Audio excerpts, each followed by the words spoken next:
আসসালামু আলাইকুম সবাইকে। আশা করি আপনারা সবাই ভীষণ ভালো রয়েছেন। আজকে আমরা অষ্টম শ্রেণীর দ্বিতীয় অধ্যায়ের ২.১ অনুশীলনী ১৪ নম্বর ম্যাথ। আমাদেরকে বলছে বার্ষিক 10% মুনাফায় ৩,০০০ টাকায় এবং আরেকটা নতুন কাহিনী শুরু হলো।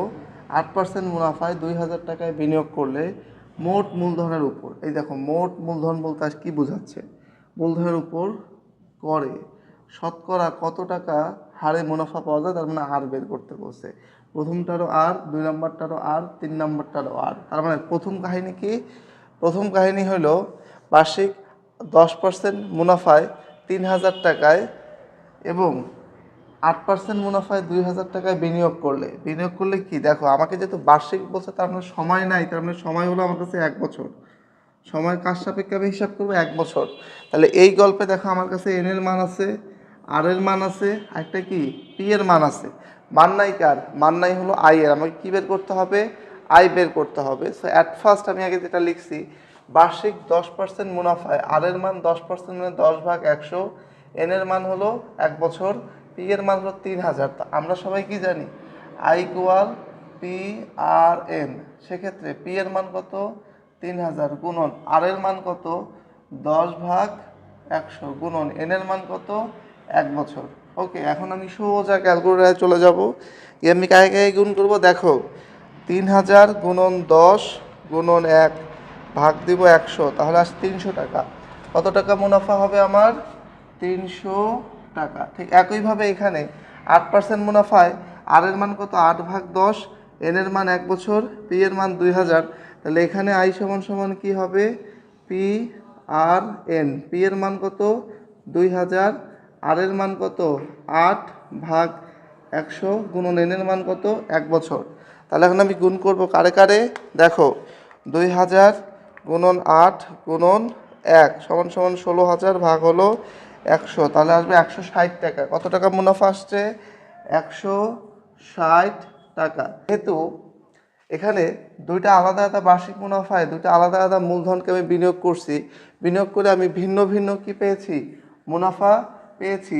এই মুনাফাগুলোকে একসাথে করলে হবে মোট মুনাফা। কি হবে? মোট মুনাফা। তাহলে মোট মূলধন মানে কি? দুটা মূলধন একসাথে হয়ে মোট মূলধন হবে। দুটা মূলধন কে কে? একটা হলো আমার 3,০০০, একটা হলো আমার 2,০০০। তাহলে আমি মোট মূলধনে লিখলাম 3,০০০ যোগ 2,০০০ সমান সমান কত আসবে? 5,০০০ টাকা। এখন মোট মুনাফা কত হবে বলো তো? মোট মুনাফা হবে 300 আর হলো 160। তাহলে 300 যোগ 160, টোটাল কত আসলো? 460 টাকা। এখন আমাকে কার মান বের করতে হবে? আর এর মান বের করতে হবে, কারণ আমার কাছে কি চাইছে? মুনাফার হার চাইছে। তবে এখানে এন যেহেতু দেওয়া নাই, এন এর মান কি ধরে নিলাম? 1 বছর।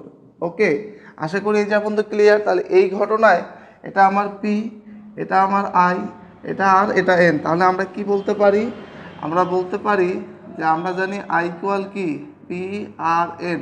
তাহলে আর লাগবে, তাহলে আই আর থাকে, পি আর এন এদিকে এসে কী হয়ে যাবে? ভাগ হয়ে যাবে। আমি সাজায় লিখলে আমি কি লিখতে পারি? হলো কি R equal I divided by P N. I এর মান কত?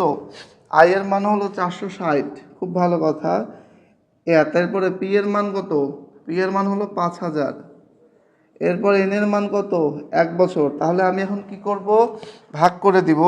460 ভাগ হলো 5,০০০ আসে 0.092, 0.092। এটাকে শতকরা করার জন্য কি করব? 100 দ্বারা গুণ করে দিব। গুণ করলে এটা কি হয়ে যাবে? শতকরা হয়ে যাবে। তখন আসবে 9.2%। তাহলে আমি লিখবো অতএব গড় মুনাফার হার। কি লিখবো? গড় মুনাফা হার কত আসবে? 9.2%। এই ছিল বেসিক্যালি আমাদের কত নাম্বার ম্যাথ? 14 number math. আশা করি তোমাদের কাছে এই ম্যাথটা এখন ক্লিয়ার। দেখো আমাদের টোটাল ইকুয়েশনে দেখা যাচ্ছে বার্ষিক 10% মুনাফায় 3,০০০ টাকায়, 3,০০০ টাকা পি, এটা হলো আর, যেহেতু বার্ষিক তাহলে আমি এনের মান কি ধরে নিছি? 1 বছর ধরে নিয়ে আমি ওখান থেকে কার মান বের করে আনছি? আই এর মান বের করে আনছি। আবার যেহেতু 2 নম্বরে বলছে কি 8% মুনাফায় 2,000 টাকায় বিনিয়োগ করা হয়েছে। তো 2,000 টাকা বিনিয়োগ করে সে কতটুকু মুনাফা পেলো সেটা আমি বের করলাম। এরপর আমাকে কি বলছে দেখো, মোট মূলধনের উপর। তাহলে মোট মূলধন মানে কি, দুটো মূলধন আমি যোগ করলে পাইলাম মোট মূলধন, তারপর মোট মুনাফা বের করে নিলাম।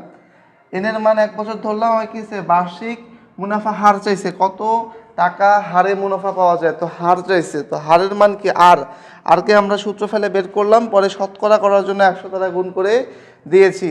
সো এই ছিল বেসিক্যালি আমাদের 14 নম্বর ম্যাথ। আশা করি এই ম্যাথটা এখন তোমাদের কাছে ক্লিয়ার। সো দেখা হচ্ছে নেক্সট ভিডিওতে। সে পর্যন্ত সুস্থ থাকবেন, সুন্দর থাকবেন। আল্লাহ হাফেজ।